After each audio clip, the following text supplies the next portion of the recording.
When I was 18 years old, I thought I knew everything there was to know about life. I was young, determined, and confident.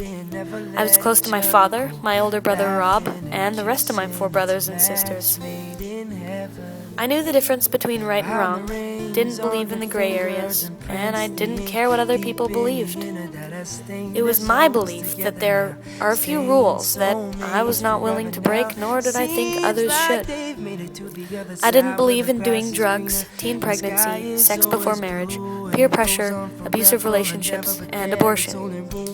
I also didn't know that I would spend the next 10 years of my life experiencing things that would totally derail my whole view on life. Nor did I think that these experiences would be influenced by a boy. Don't end my life, you're all I need, and darling, I will never leave. A year and a half after I graduated high school, I met a boy. His name was Colin. I didn't know that he would be the reason why I would break all the rules I chose to live my life by. This boy was my first love, and the boy who took my virginity. In my eyes, he was everything. This boy changed my life.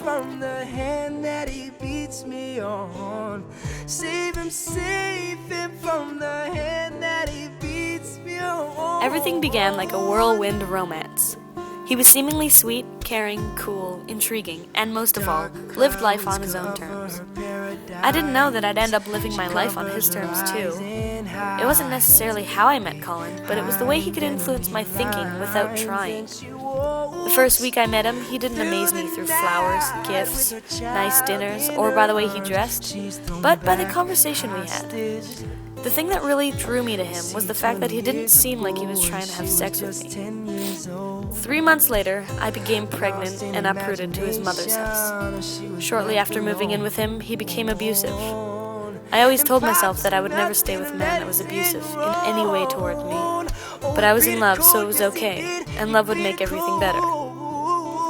The abuse started out slowly, and it was always mental first. He knew that he was the first boy that I'd ever loved and used that fact to his advantage. He was the person who painted a picture of what love was supposed to be, because before him I was closed off to any emotion that would make me vulnerable. He was my vulnerability, and I listened to everything he said and took it as truth. I spent the next 7 years breaking all the rules I set for myself. He influenced me to start experimenting drugs, to have sex before marriage. He got me pregnant 3 times and convinced me to have an abortion, and inevitably to marry him because I couldn't do better than him. He had such a mental hold on me that I was okay with his physical abuse, and I would convince myself that I had done something to provoke him.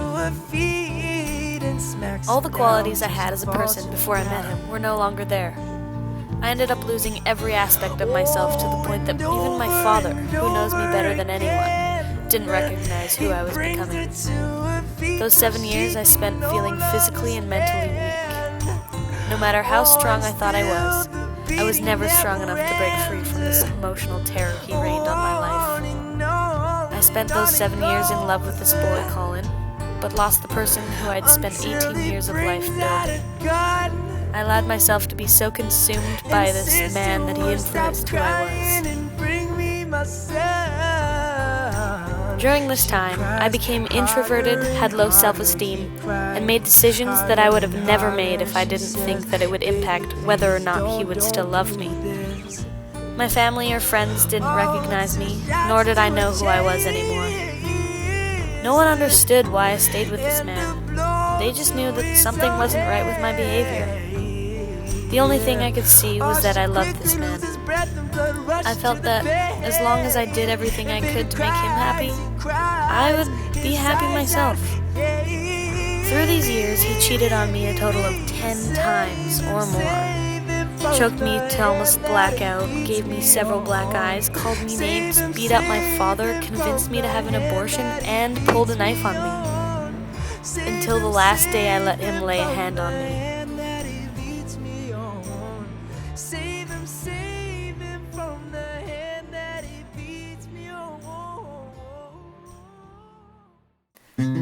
Well, that night around 5:30 p.m., I called him to find out if he was on his way over to watch the kids so I could go to work. And I wanted to ask him if he could help me with some bills. These questions, of course, started an argument. He and I began to argue because his response to my question was that he had his own bills to take care of and I had to figure it out on my own. This made me so angry, and in my mind I was thinking, these are your kids too, and you helped create these bills. All I wanted to do was rage. I wanted to punch all the walls and scream in a fit of anger, but all I did was cry and tell him if he didn't help me with the kids, I was going to call his commanding officer. After all, he was a Marine reservist who just so happened to be a pending discharge for drugs. But that's another story. Right after saying these words, he hung up and I began to get a little nervous because maybe I shouldn't have said anything and figured things out on my own.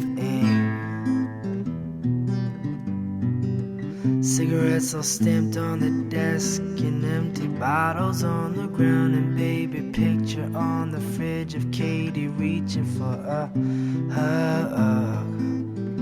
All she knew about was love. 2001 to 2005, always remember by her beautiful smile. Katie tattooed on her arm, now mom has gotta live on. Lullaby.